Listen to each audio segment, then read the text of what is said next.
салом занҳо ва хоҳарони азиз, умедворам ки хубу тансият ҳастед. Аз сабаби оне ки дар WhatsApp бисёриҳо хоҳиш карданд ки оиди бастани найчаҳо, яъне бастани трубкаҳо, агар бо забони русӣ гӯем перевязка маточных труб ё ин ки стерилизатсия маълумот диҳам, навори имрӯзаи мо бошад маҳз оиди ҳамин мавзӯъ мешавад.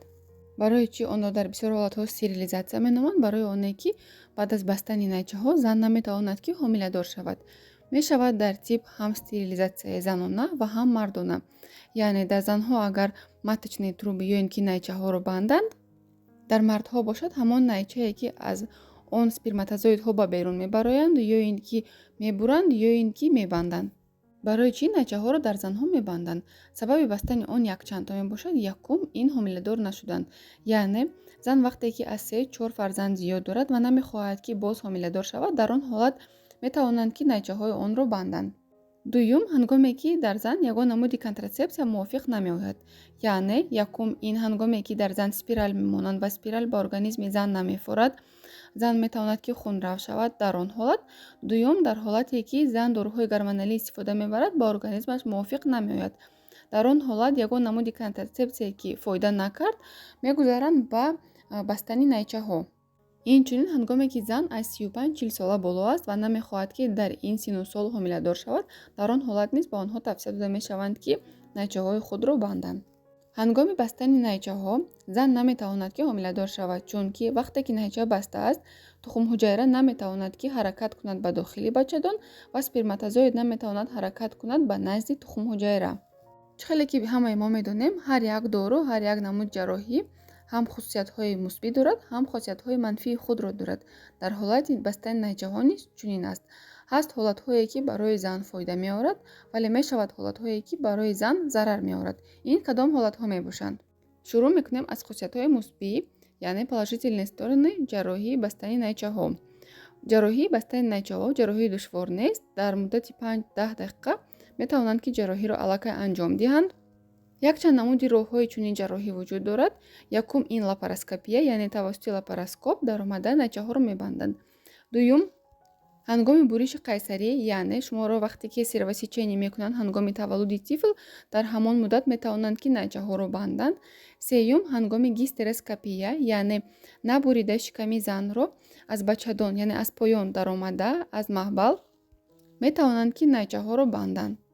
хосияти дуюм, ҳангоме ки ҷарроҳиро дар занҳо аз 35-40 сола боло мегузаронанд, дар онҳо побочные эффектҳо, яъне камтар дида мешавад, гормоналный сбой, вайроншавии кори гормонҳо дида намешавад, фарбеҳ шудан дида намешавад, вайроншавии кори бачадон ва тухмдонҳо низ дида намешавад. яъне занҳои 35-40 сола боло нақстар мегузаронанд ҷарроҳиро нисбат ба занҳои ҷавон. сеюм, дар баъзе ҳолатҳо бастани найчаҳо хатари пайдо шудани саратони тухмдонҳоро кам мекунад. дуюм, ҳангоме ки чунин ҷарроҳиро дар занҳои ҷавон мегузаронанд, яъне аз 18 то 30 сола занҳо мегузаронанд, метавонад ки хатари климакси барвақтӣ зиёд шавад, чунки ҳангоми бастани найчаи бачадон гардиши хун дар тухмдон ва найча кам мешавад ва метавонад занро гарму хунукшавӣ, бенамозии номуваққатӣ, яъне задержка ё ин ки аз ҳад зиёд бенамоз шудан, вазни зиёд гирифтан, дар ҳолати стресс қарор доштан безобита кунад. мехоҳам боз такрор кунам ки чунин ҳолатҳо танҳо дар занҳои ҷавон, яъне аз 18 то 30 сола метавонад дида шавад.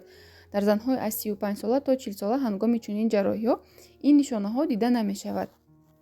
сеюм, дар баъзе ҳолатҳо метавонад ки баъд аз ҷарроҳӣ спайкиҳо, яъне часпакиҳо пайдо шавад. дар поёни шикам, дарди миён, паст шудани ҳолати шавҳонӣ метавонад ки дида шавад. инчунин ҳангоме ки чунин ҷарроҳӣ дар занҳои ҷавон гузаронида мешавад, хатари внематочная беременность, яъне ҳомиладоршавӣ берун аз бачадон зиёд мешавад. чунки пас аз ҷарроҳӣ дар муддати 3 моҳ ё ин ки 6 моҳ найча метавонад ки пурра маҳкам набошад, яъне ягон қисмаш то андозае кушода бошад ва аз ҳамон сурохӣ метавонад ки сперматозоид ба назди тухмҳуҷайра ҳаракат кунад. дар ин маврид мешавад ҳолате ки ҳомиладорӣ берун аз бачадон ба амал биёяд. бастани найчаҳо занро аз бемориҳое ки тариқи алоқаи ҷинсӣ мегузаранд ба монанди спид, сифилис, инчунин аз вирусу инфексияҳо муҳофизат намекунад. танҳо метавонад занро дигар ҳомиладор накунад, яъне бордор накунад. чӣ хеле ки дар боло қайд карда будам, ин необратимый процесс, яъне барқарор нашаванда аст. барои ҳамин пеш аз оне ки занро бар ҷарроҳӣ равон мекунанд, дар аввал муддате вақт медиҳанд ки зан фикр кунад, маслиҳат кунад ё ин ки роҳҳои дигари контрасепсияро истифода барад. аз ин рӯ занҳои азиз, хусусан занҳое ки синну солашон аз 30 сола боло нест, хубтар мешавад ки дар аввал роҳҳои дигари муҳофизатии ҳомиладориро, яъне контрасепсияро истифода баранд ва баъд аз 35 солагӣ метавонанд ки ҷарроҳӣ кунанд ва найчаҳои худро банданд. дӯстони азиз, умедворам ки навори кӯтоҳи имрӯзаи мо ба шумо писанд омад. чун ҳар вақта фикрҳои худро дар комментарияҳо баён созед. Саломат бошед.